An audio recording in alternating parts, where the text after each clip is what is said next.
Merhaba, ben Erkut Özen. Bulgaristan'ın başkenti Sofya'dan herkese selamlar.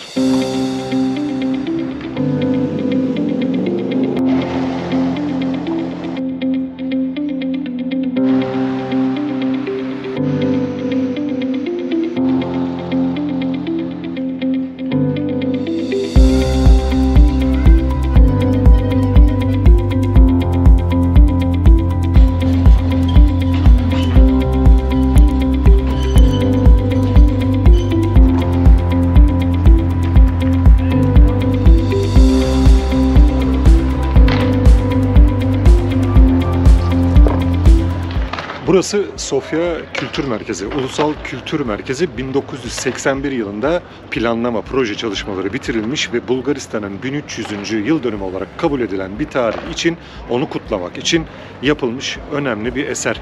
Yılda yaklaşık 1 milyon ziyaretçi buradaki 300'den fazla etkinliği ziyarete geliyor. Sofya'da Vitoša Caddesi ile bu binanın arasını, yani Ulusal Kültür Merkezi'nin arasını birleştiren güzel bir parka da sahip olduğu için özellikle hafta sonları bu park tamamen insanlarla, kaykay yapanlarla, bisikletlere binen çocuklarla dolu oluyor. Şimdi hava serin ve mevsimsel olarak soğuk olmasına rağmen yine de güneşli bir gün ve o yüzden sabah erken saatlerde park yine hareketli. Ulusal Kültür Merkezi NDK'nın önünde bulunan park, Sofya'daki parklar arasında yine nefes alınacak noktalar arasında yer alıyor. Çeşitli havuzlar, su oyunları, gezilecek yerler, kaykay yapılacak, bisiklete binilecek yerler, komünizm kurbanları için yapılmış bir anıt. Bir de küçük şapel bulunuyor. Onun dışında gezi alanları, oturulacak yerler, yaz ve bahar aylarında kuşların daha fazla cıvıltıyla dolu nefis bir yer haline dönüyor. İnsanların takıldığı, gölgelendiği, güneşli günlerde gölgelendiği, serinlemek için oturduğu güzel bir park haline geliyor. O kadar merkezi bir yer ki burası, Sofya'nın kalbi sayılacak Vitoša Caddesi ile hemen Ulusal Kültür Merkezi arasını birleştiren yerdeki açık alan.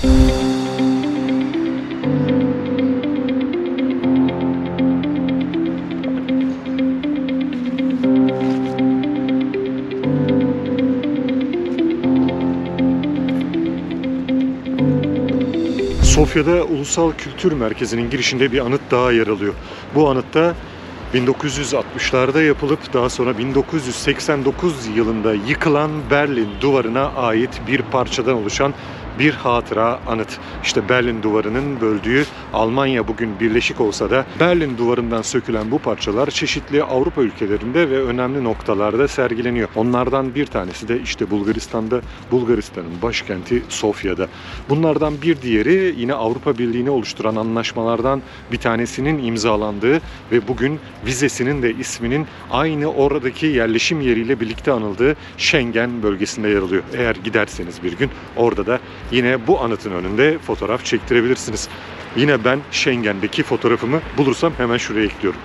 Bulgaristan'ın başkenti Sofya'daki gezimiz burada gezilecek yerleri göstererek devam edecek. Çok fazla detaya girmiyorum. Neden girmiyorum? Aslında bu videoların amacı olan gittiğimiz şehirleri, gezdiğimiz şehirleri sizin daha sonra gezebilmeniz için işte böyle noktalar var ve şehir hakkında ufak bilgilerin yer aldığı bir rehber niteliğinde sizin daha sonraki katılacağınız turlarda veya bireysel gerçekleştireceğiniz seyahatlerde gezeceğiniz yerler hakkında bir takım fikirler olması amacıyla gerçekleştiriyorum. Tabii ki uzak noktaları çok daha farklı ve çok daha detaylı anlatmaya çalışıyorum. Çünkü uzak noktalara, yani işte Asya'nın, Güney Asya'nın belirli bölümlerinde Angkor Wat'ta yaptığımız gibi, Angkor Wat videosunu da hemen şuraya ekliyorum.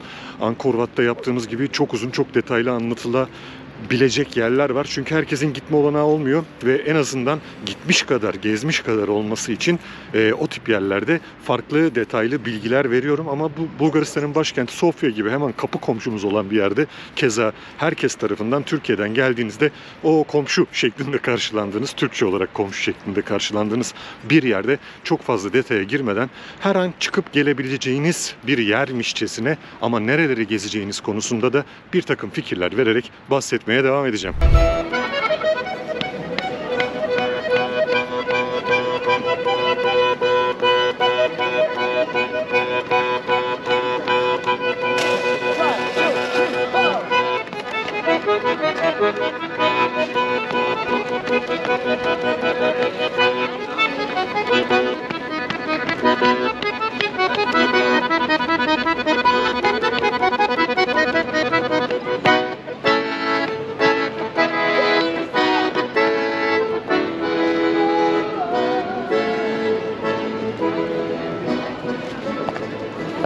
Başkent Sofya'nın en önemli caddesi Vitoša ismiyle anılıyor. Vitoša zaten Sofya'nın kurulduğu dağın yamacında bulunan Bulgaristan'ın 2290 metre büyüklüğündeki en yüksek dağlarından bir tanesi. Zaten Sofya'da aynı şekilde Avrupa'nın en yüksek başkentleri arasında yer alıyor. Vitoša Caddesi günün 24 saati hareketli bir yer. Tabii ki hafta sonları ve hafta sonunun gecelerinde çok daha hareketli bir hale dönüyor. Aslına bakarsanız bu cadde eski dönemlerde, yani Osmanlı dönemlerinde çok önemli bir merkez değilmiş. Ancak burası özellikle Nedalya Kilisesi, Nedalya Katedrali ile hemen Ulusal Kültür Merkezi'ne açılan büyük caddenin arasında yer aldığından daha sonra burada İki katlı, en fazla iki katlı veya tek katlı evlerden oluşan bir dizi sıralı yapılanma başlamış ve daha sonrasında bu Vitoša Caddesi, Vitoša Dağı'nın isminin verdiği Vitoša Caddesi oluşmaya başlamış. Ta ki komünizm dönemine kadar burada çok farklı bir kitle yerleşmeye, etraftaki kafelerde oturmaya ve canlı bir hayatı yaşamaya başlamışlar. Daha sonrasında ne olmuş? Komünizm döneminde burada birçok kamu binası burada yerleşime geçmiş ve yine komünizmde görevli insanların oturduğu, özellikle yine o dönem sözü geçen insanların, siyasi gücü olan insanların da yine oturduğu bir yer haline dönmüş. Ancak sonrasında komünizm yıkıldıktan sonra Bulgaristan hem Avrupa Birliği'ne girdikten hem de Sofya bir Avrupa şehri olduktan sonra burada yeniden bir yapılanma başlamış. 2007 ve 2013 tarihlerinde bu caddede çok önemli yapılanmalar gerçekleştirilmiş, çok önemli düzenlemeler gerçekleştirilmiş ve daha sonrasında buradaki bütün binaların altında yer alan dükkanlar, dünyanın en ünlü markalarının açtığı dükkanlar Vitoša Caddesi'nde yerleşmeye başlayınca çeşitli kafeler ve restoranlar da buralarda konumlanınca halk buraya adeta takılmaya başlamış ve şimdi Sofya'nın en önemli noktalarından bir tanesi Vitoša Caddesi olarak biliniyor. Vitoša Caddesi günün her saati dolu dedim ve aslına bakarsanız da yılın her mevsiminde dolu. Etrafta müzik yapan sanatçılar, gösterilerini sergileyen yine halktan insanlar, bir takım eğlenceler, geceleri bir dolu bar, kafe, restoran burada tıklım tıklım oluyor ve dışarıya saçılıyor adeta eğlence yeri geldiğinde. Sofya'nın kalbi olarak sayılabilecek nokta işte burası.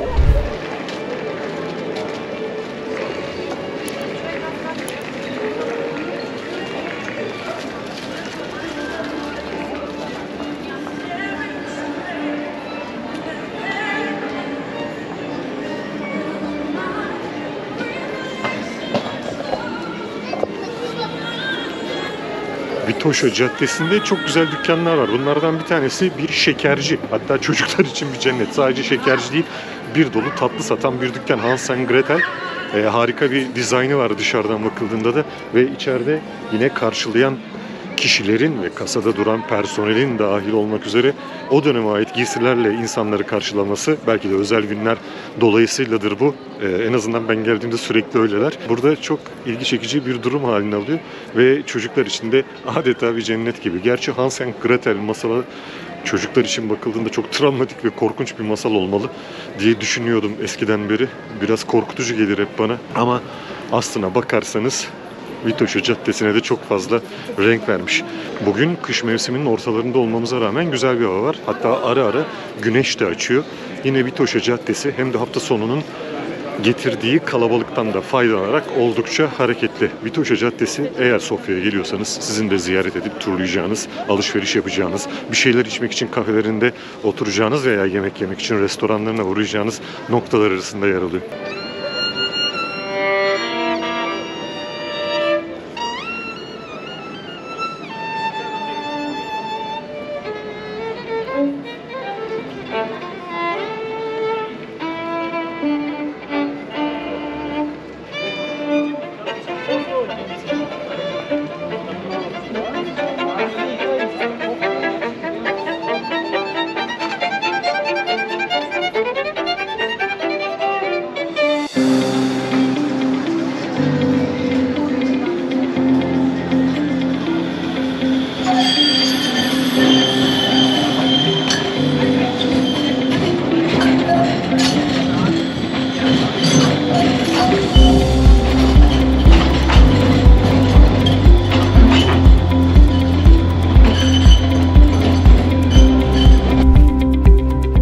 Sofya Şehir Mahkemesi veya Adalet Sarayı olarak bilinen binanın önündeyim. Vitoša Caddesi'nin de hemen başında bulunuyor.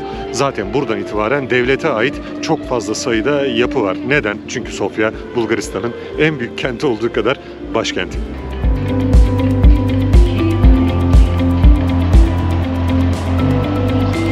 Şu anda Sofya'nın sembollerinden bir tanesinin önündeyim. Sveti Nedelya Kilisesi. Sveti Nedelya, Aziz Pazar Günü Kilisesi anlamına gelebilir. Ancak aslında Yunanca'da Kiryaki, Aziz Kiryaki'ye adanmış bir kilise olduğu ve bu yüzden aynı anlamı taşıdığı, yani pazar günü anlamını taşıdığı, pazar anlamına geldiği için Bulgarca'da Nedelya olarak anılarak devam ettiği söylentileri var. Aziz Pazar Günü olmasının sebeplerinden bir tanesini başka kaynaklarda da yine pazar günü, tanrısal Rabbin günü olarak adlandırdıkları için yine Sveti Nedelya, yani Aziz Pazar Günü Kilisesi olarak adlandırdıklarıyla ait birçok hikayeye sahip. Aslında bina 10. yüzyıldan beri burada tapınak olarak faaliyet gösteriyor. Ancak şu anda arkamdaki bina mı? Hayır. Defalarca burada başka binalar, yapılar inşa edilmiş ancak çeşitli nedenlerle çoğu yıkılmış. Savaşlarda, felaketlerde, yangınlarda ve patlamalarda. Şu anda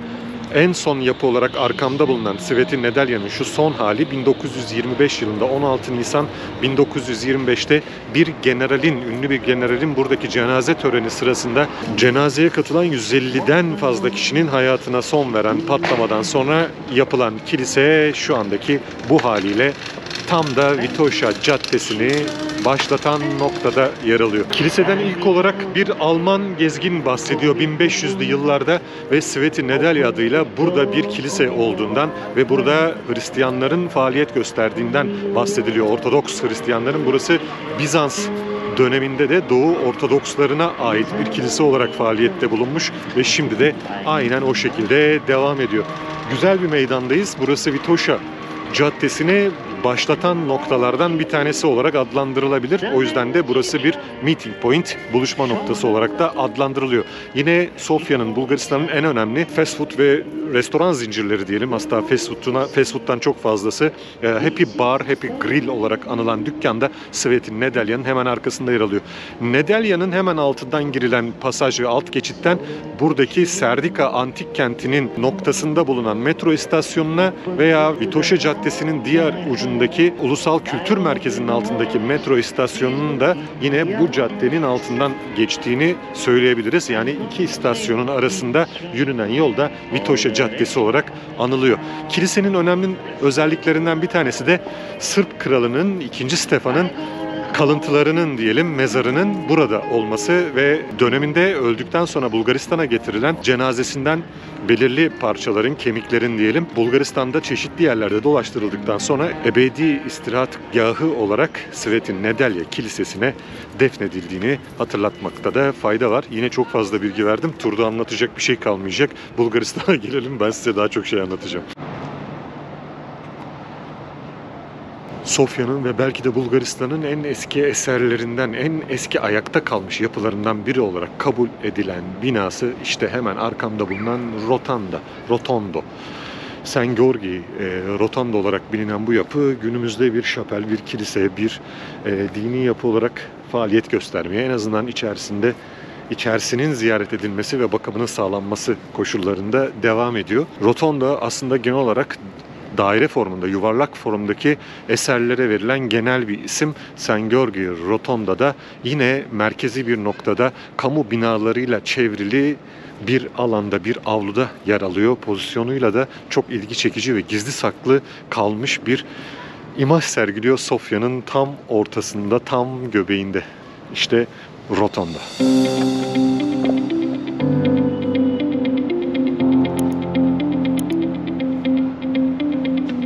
Saint Georgi Rotonda binasının, kilisesinin yer aldığı avlunun hemen etrafında kurulu binalardan bir tanesi Bulgaristan Cumhurbaşkanlığı'na ait ve kapısında sürekli olarak nöbetçilerin bulunduğu ve nöbet değişimlerinin turistler tarafından ya da Sofya'yı ziyaret edenler tarafından sürekli olarak izlendiği, ilgi çektiği noktalardan bir tanesi ve Cumhurbaşkanlığı Sarayı'nın önündeyiz. Ortodoks yılbaşısı kutlandığı için de bununla ilgili bir kutlama süslemesi yapılmış. Cumhurbaşkanlığı Sarayı önünde. Cumhurbaşkanlığı Sarayı mı desek, Cumhurbaşkanlığı binası mı desek, normal bir iş merkezine benzeyen, çevresinde çok fazla bununla ilgili bir belge ya da işte koruma vesaire gibi semboller, simgeler olmayan bir bina, sadece önünde 2 tane asker nöbet tutuyor ve küçük de bir tabelası var.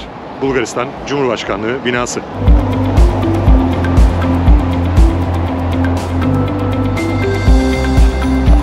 Tabii ki tarihi çok eskilere dayanan bir şehirde olunca arkeoloji müzesi hemen şehrin göbeğinde yer alıyor. Çünkü zaten arkeolojik yapılar da hemen buranın üzerinde yürüdüğümüz bu caddelerin altında bulunuyor.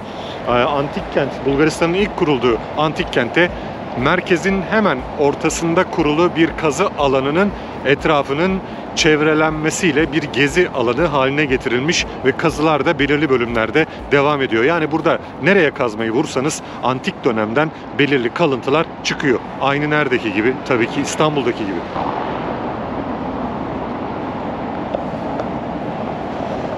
Bulgaristan Arkeoloji Müzesi. Zamanınız varsa gezmenizi tavsiye ediyorum.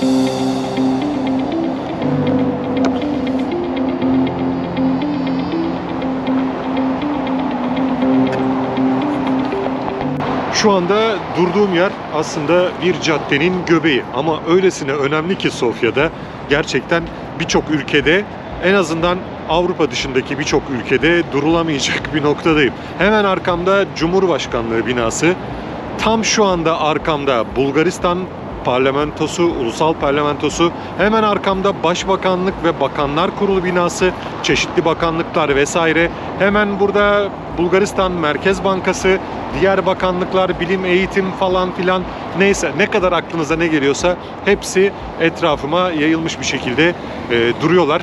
Güzel binalardan oluşmuş bir cadde burası. Bulgaristan'ın kalbi, Bulgaristan'ın yönetim noktası. Ancak gördüğünüz gibi, dilediğiniz gibi hatta dolaşıp gezebiliyorsunuz buralarda. Çok da sizi rahatsız eden bir şey yok. Sadece buraya bir tabela asmışlar. Burası 24 saat güvenlik kameralarıyla denetlenmektedir ve görüntünüz çekilmektedir tarzında bir tabela asmışlar. Böylece de ne yapmıyorsunuz? Burada herhangi garip hareketlerde bulunmuyorsunuz. Her an internete düşebilirsiniz. Değil tabii, amaç güvenlik ve güvenlik amacıyla sadece bu bölgenin uyarılarda yazılarak denetlendiği yazılmış. İşte Sofya'dayız. Sofya'nın ana kalbi bu noktada atıyor. Geldiğinizde, zaten Sofya'ya geldiğinizde en çok gezeceğiniz noktalar arasında bu bölge, eski Sofya olarak da bilinen ilk yerleşim yerinin hemen etrafında konumlanan ve çok güzel, gerçekten mimari açıdan çok güzel binalardan oluşan harika bir bölge. Bizim böyle bakanlıklar, başbakanlık, meclisin olduğu yer Ankara'daki gibi algılayacağımız nefis bir ortamda, nefis bir sokakta yürümeye devam ediyorum. Hemen arkamdaki sarı bina Sanat Galerisi, Ulusal Sanat Galerisi ve aynı zamanda Etnografya Müzesi olarak hizmet veriyor. Sürekli olarak bir etkinlik var burada ve gerçekten Bulgar sanatçılar için bir prestij burada sergi açmak vesaire, eserlerini sergilemek, sanatsal faaliyetlerde bulunmak ve Bulgar hükümetinin, Bulgar Kültür Bakanlığı'nın da sanatçılara ve sanata verdiği önem aslında buradaki etkinliklerle ve bu etkinliklere olan ilginin arttırılması için yapılan çalışmalarla çok fazla ön plana çıkıyor. Zaten eski Sovyet bloğunda olan ülkelere bakarsanız buralardaki sanatsal faaliyetlerinde yeniden bir raya oturduğunu ve yeniden yükselmeye başladığını çok net bir şekilde görebiliyorsunuz. Hemen bir binanın daha yanından geçiyorum. Burası da Ulusal Tarih Müzesi, Ulusal Müze ve Ulusal Tarih Müzesi. Sofya'nın tarihiyle alakalı birçok eser, birçok belge yine bu müzede yer alıyor. Sofya'daki önemli eserler arasında arkamdaki kilise de bulunuyor. Çünkü burası bir Rus kilisesi. Bulgaristan'dayız ama Rus kilisesi ve tarihi bizimle de alakalı.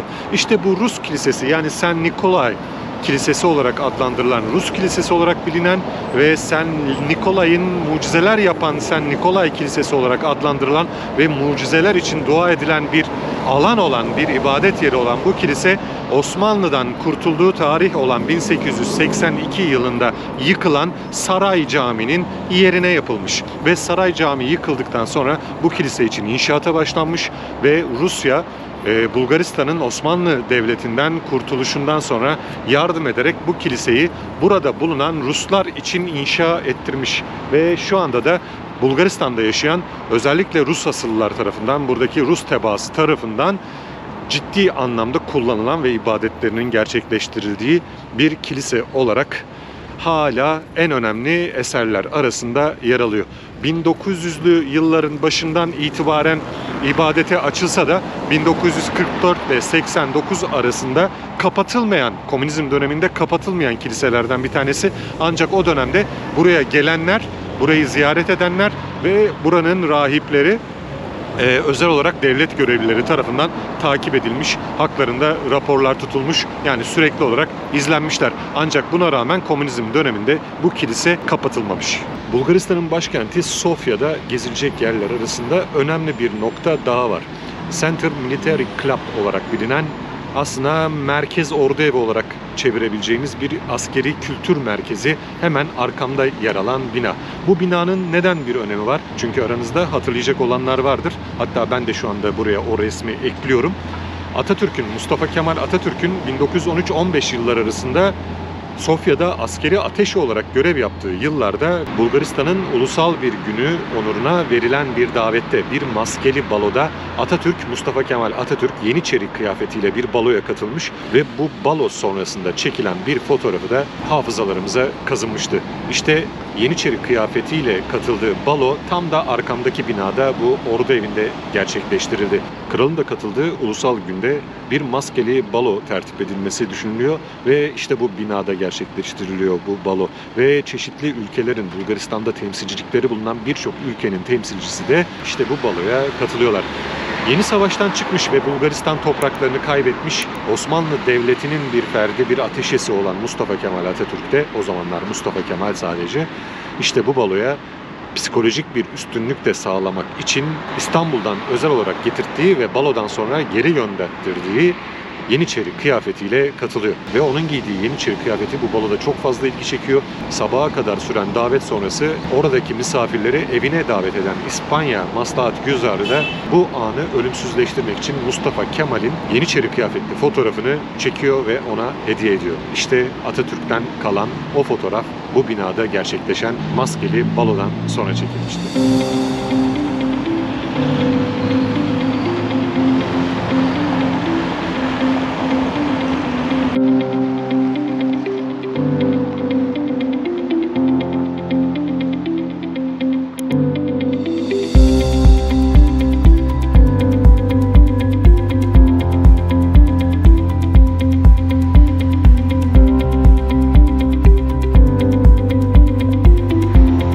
Askeri kulüp, yani Merkez Ordu Evi, halen askeriye tarafından kullanılan bir kültür merkezi, bir kültür binası olarak hizmet vermeye devam ediyor.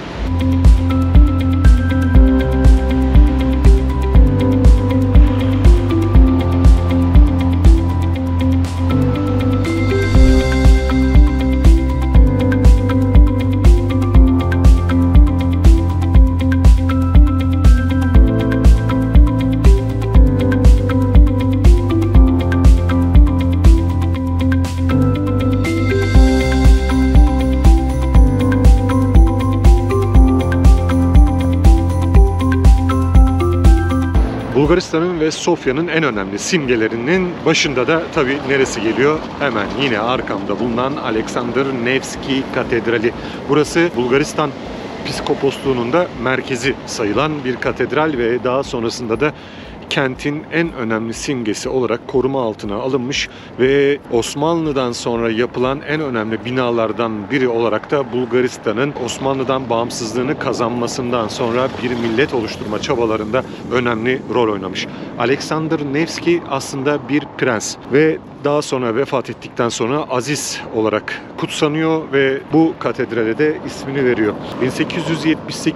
1779 Osmanlı-Rus Savaşı'nda hayatını kaybeden Rus askerlerinin de onuruna yapılan onların hatırlanması amacıyla yapılan bir katedral olarak da yine tarihe geçiyor. Biliyorsunuz 1878'den sonra Bulgaristan Osmanlılara bağlı bir prenslik haline getirilmişti. Rusya'nın baskılarıyla, Rusya'nın yardımlarıyla 1908'de bağımsızlığını ilan etti. 1909 yılında da Osmanlı Devleti Bulgaristan'ı resmen bir ülke olarak tanıdı ve Bulgaristan Osmanlı topraklarından ayrı bir ülke haline gelmiş oldu. İşte aslında bu katedral, bu piskoposluk binası, bu Doğu Ortodoks tarzında yapılmış Bizans mimarisinden özellikler taşıyan yapı, işte Sofya'nın merkezinde Osmanlı'dan bağımsızlık kazandıktan sonra simge yapılardan biri olarak hala varlığını devam ettiren en önemli yapı olarak tarihte yerini almış.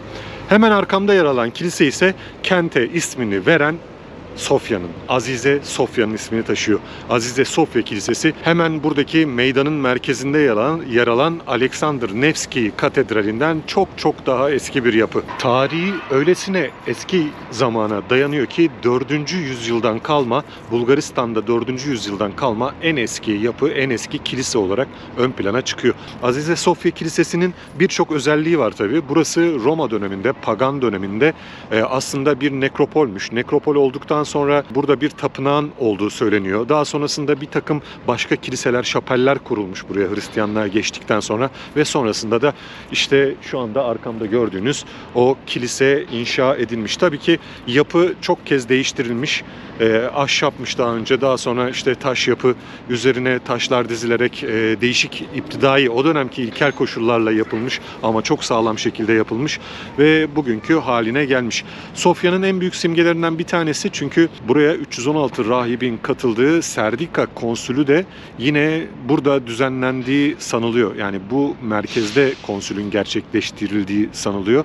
Sanılıyor diyorum, aslında o dönemlere ait çok az belge, çok az kayıt, çok az anlatılan hikaye var. Bazıları daha sonraki yüzyıllarda yazıldığı için gerçekliğiyle çok fazla şüphe ediliyor tabii ki.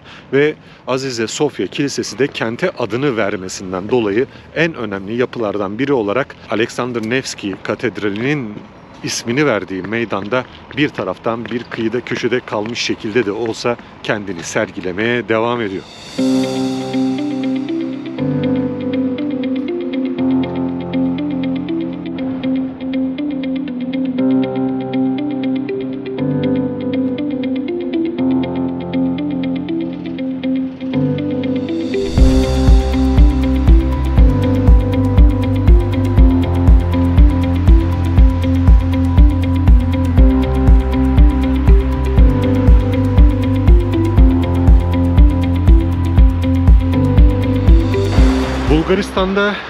Bulgaristan'ın başkenti Sofya'daki gezi gerçekten binalar gezisi oluyor aslında. Çünkü gerçek anlamda söylüyorum bunu. Çok sayıda göze hitap eden ve gösterişli, böyle haşmetli, kocaman duran bina var. Hemen arkamda duran Sofya Üniversitesi'nin Aziz Kliment Ohridski binası gibi nefis bir bina. Hemen arka tarafa doğru yayılan harika bir eğitim merkezi yine Sofya'nın kalbinde yer alıyor. Dünyaca ünlü eğitim merkezlerinden bir tanesi ve gerçek anlamda da kaçıncı kez kullanıyorum bunu bilmiyorum. Ve eğitim dünyasında söz sahibi olmuş, hala olmaya çalışan iyi eğitim kurumlarından bir tanesi olarak Bulgaristan'ı temsil ediyor. Alexander Nevski meydanına geldiğinizde Bulgaristan'ın simgesi Alexander Nevski Katedrali'nin dışında birçok eser, birçok bina, birçok yapı yine bu bölgede yer aldığından dolayı harika bir gezi gerçekleştirebilirsiniz. Onlardan bir tanesi hemen arkamda bulunuyor. Ulusal Galeri. Ulusal sanat galerilerinden bir tanesi. Çok fazla sanata ayrılmış bina var, yapı var ve gerçek anlamda da sürekli etkinlikler var. Zaten geldiğinizde afişlerinden dolayı görürsünüz bunu. Hemen ortasında, bunların ortasında Alexander Nevski Katedrali yer alıyor. İşte biraz önce gezdik ve önünden size gösterdim. Hemen burası Ulusal Galeri, Alexander Nevski Katedrali. Hemen arkasında Azize Sofya Kilisesi, ki Bulgaristan'ın ve belki de Avrupa'nın en eski kiliselerinden, dünyanın en eski kiliselerinden bir tanesi olarak tarihe geçmiş bir yapı. Onun yanında sarı olarak arkada gördüğünüz bina Bulgaristan Bilimler Akademisi. Yine üniversiteye ait bazı bölümler başka binalarda da yer alıyor ve bu bölge bunun dışında da birçok yapıyı içeriyor. Biz turlamaya devam ediyoruz.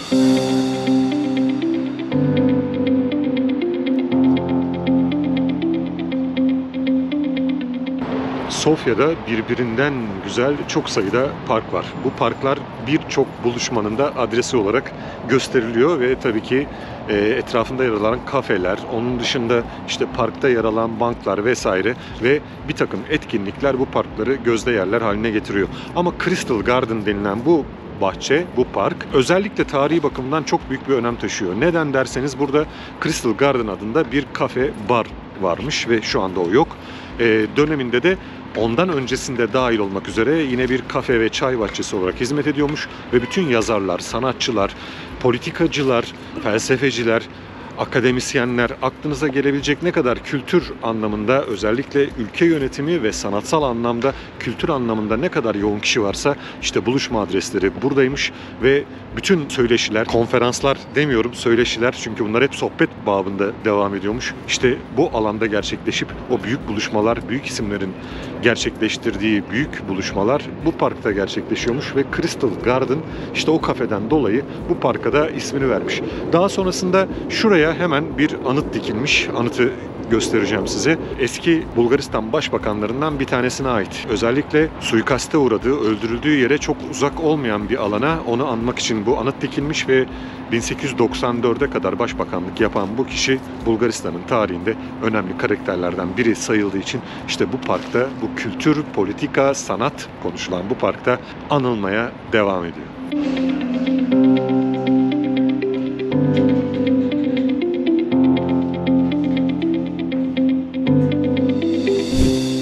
Sofya'nın en ilginç yerlerinden bir tanesinin burası olduğunu düşünüyorum. Antik Serdika kenti, yani Sofya'nın ilk kurulduğu yer, ilk Sofya.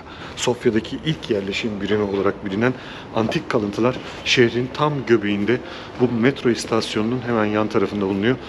Ve aslında bizdeki Marmaray yapımında çıkan birçok kalıntı gibi onlar da bunun içerisinde bir gezinti alanı sağlamışlar. Dışarıya bir sergi alanı oluşturmuşlar. Bunun dışında çıkan eserleri tabii müzeye aktarmışlar ve müzeye aktardıktan sonra da işte antik Serdika antik kentinden kalan kısımları kontrollü kazılarla devam eden çalışmaları da yine burada gerçekleştiriyorlar. Gerçekleştirmeyi sürdürüyorlar diyelim. Çünkü burası bitmiş bir alan değil. Şehir tamamen bu antik kentin üzerine kurulduğu için belirli planlar doğrultusunda kazılar yapılmaya devam ediyor.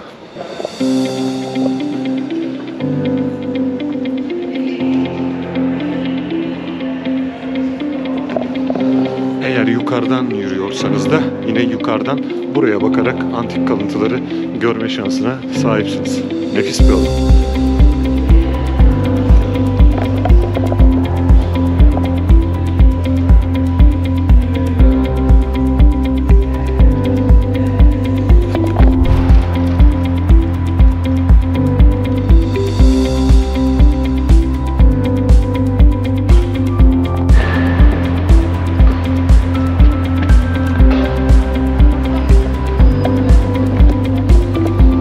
Sadece kapatılan alanlarla değil, gördüğünüz gibi hemen yürüyüş yolunun merkezde göbeğin yanı başında Serdika antik kenti kazılarından kurtarılan yerler sergilenmeye, korunma altına alınarak sergilenmeye devam ediyor.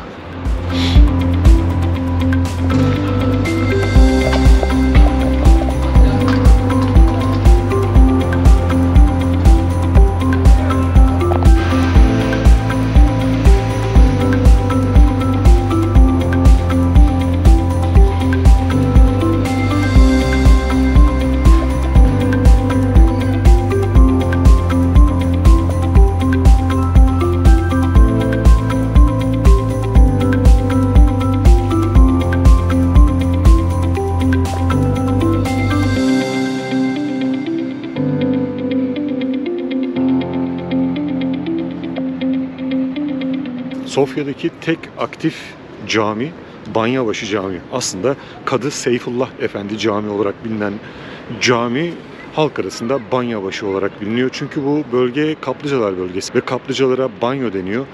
Bu banyolarında ilk sırasında yer alan, buradan sonra banyolara başlıyor ve o nedenle Banyabaşı Camii olarak adlandırıldığı söyleniyor. Ne kadar doğru bilmiyorum ama çok mantıklı gözüküyor. Seyfullah Efendi kim? Kadı Seyfullah Efendi bu bölgede Molla Efendi, Kadı Seyfullah Efendi olarak bilinen bir Osmanlı yetkilisi. Eşi öldükten sonra bu camiyi eşinin adına inşa ettiriyor ve ona adıyor ve şu anda da Sofya'da açık olan tek cami, ibadete açık olan tek cami olarak hizmet vermeye devam ediyor. 1566 yılına tarihleniyor bu cami. Mimar Sinan'ın tasarımı olduğu söyleniyor. Mimar Sinan'ın tasarımları dışında da başka eserler bulmak neredeyse imkansız hale geldi gibi. Ama bir şekilde de saklanmış camilerden bir tanesi. Özellikle Evliya Çelebi'nin de notlarında Banyabaşı Camii'nden bahsettiği biliniyor. Minaresinden ve kubbesinden bahsediyor. Burası 1920 yılında Fethi Bey tarafından, o dönemki Sofya Büyükelçisi Fethi Bey tarafından temelleri onarılıyor. Bir depremden sonra zarar gördüğü için ve sonra yeniden hizmete açılıyor. Komünizm döneminden sonra bakımsızlığa uğruyor ancak bakımsızlık sonrası yine Türkiye tarafından gerçekleştirilen çalışmalarla şu anki haline getiriliyor ve ibadete açık durumda. Hemen arkamdaki bu güzel bina Banyabaşı Camii ile ortak alanı paylaşıyor. Bu sevimli, şık, güzel bina bölge, Sofya Bölge Tarih Müzesi olarak hizmet veriyor.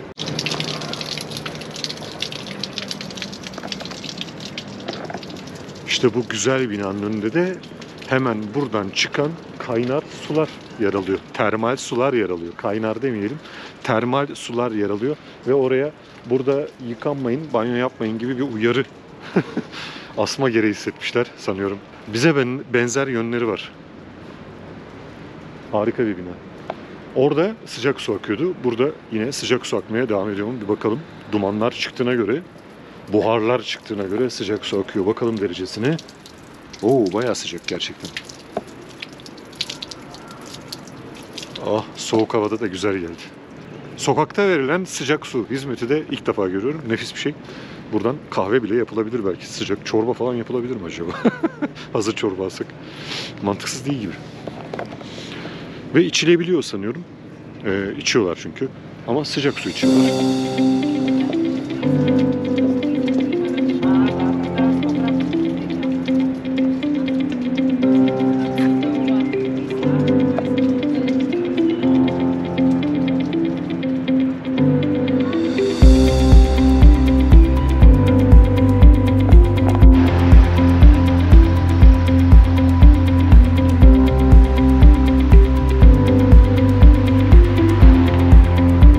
İşte burası da Sofya'nın büyük market, pazarı, büyük pazarı, kapalı pazar yeri.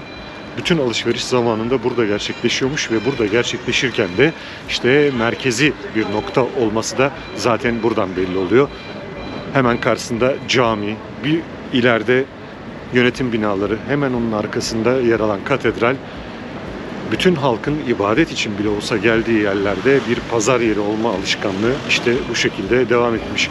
Sofya'nın büyük kapalı pazarı şu anda onarımdan dolayı kapalı, renovasyon çalışmalarından dolayı kapalı ve yakın bir tarihte yenilenerek yeniden hizmete alınacak. Ancak içerisinde ne tür yine aynı pazar olarak mı gerçekleşecek, devam edecek, sürdürecek bundan sonraki yaşamını bilmiyorum ama çok karakterli, güzel bir bina.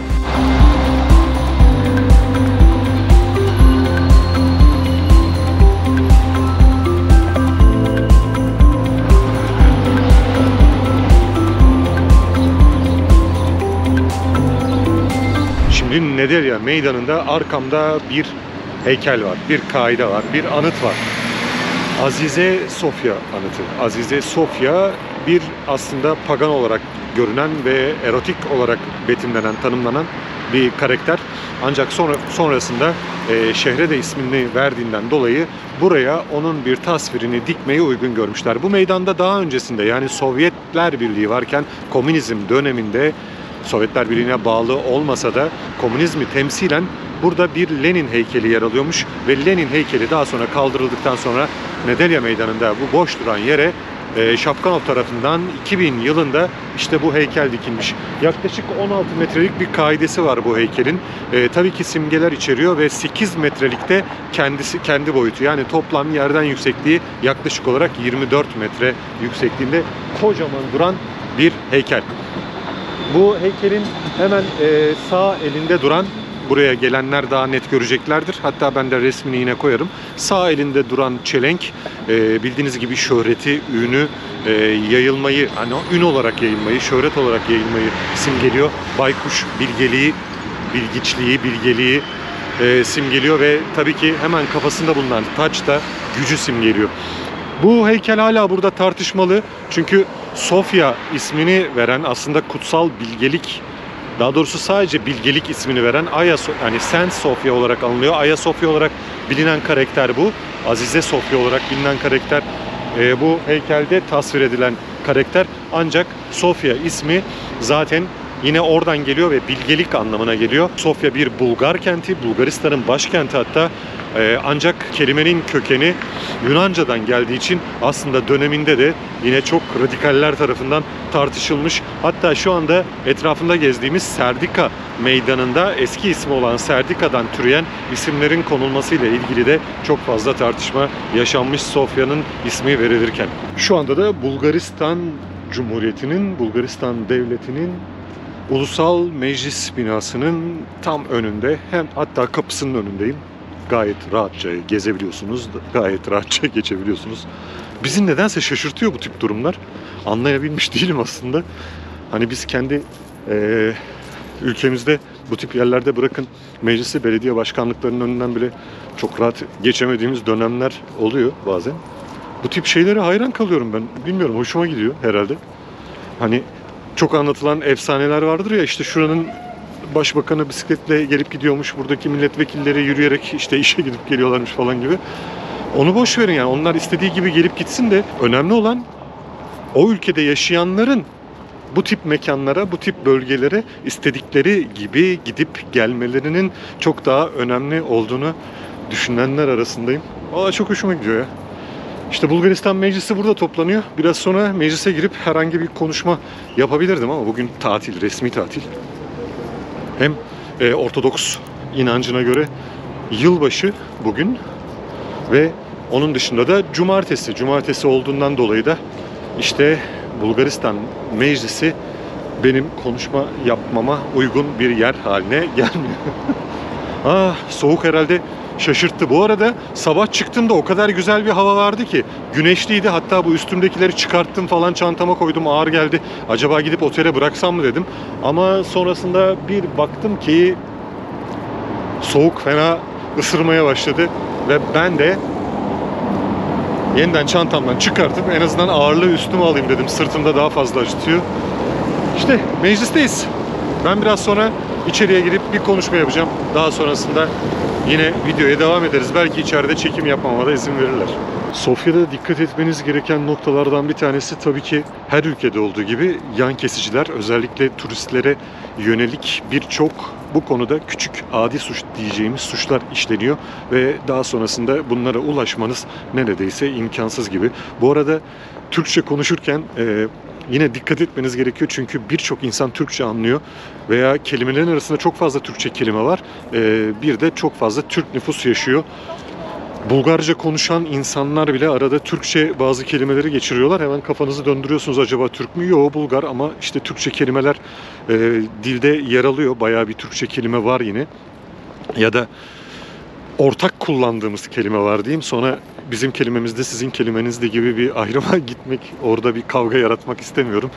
Kiminse kimin artık, yani bir şekilde kullanıyoruz. Bizde Türkçe dediğimiz kelimeler yok. Arapça, Farsça falan filan şeklinde dilimize girdiğine göre zaten çok da sorgulamak gerekmiyor bazen. Ama ortak olarak kullandığımız, ortak geçmişten dolayı ortak olarak kullandığımız birçok kelime yine Bulgarca'da da yer alıyor. Gerçi Slav ülkelerinin neredeyse tamamı bu şekilde, biliyorsunuz.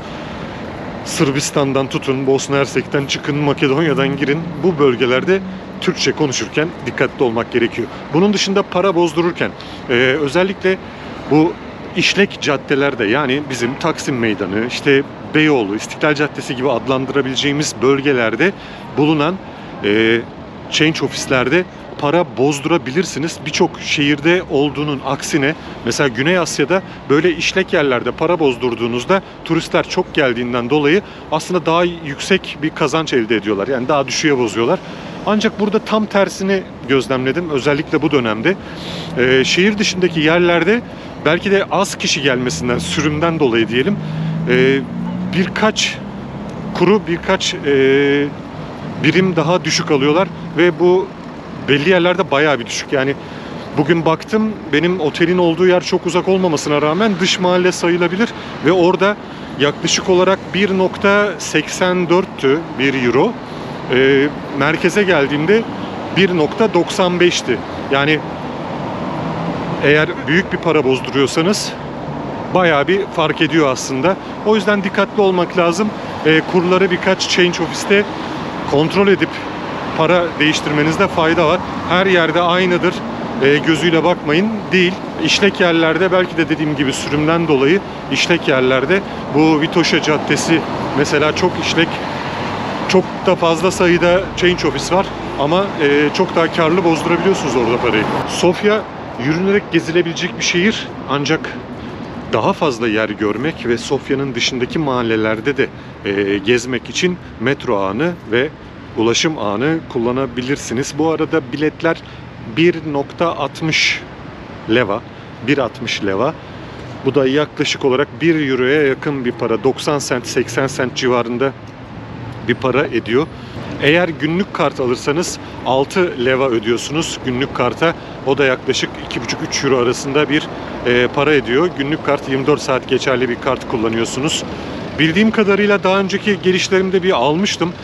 Gece kullanımına müsaade etmiyordu ama sanıyorum o günlük kartlar sadece bulunduğu gün içerisinde geçerliydi. Şimdi gördüğüm kadarıyla, insanların elinde gördüğüm kadarıyla 24 saatlik bir amblem koymuşlar. 24 saat geçerli gibi algıladım.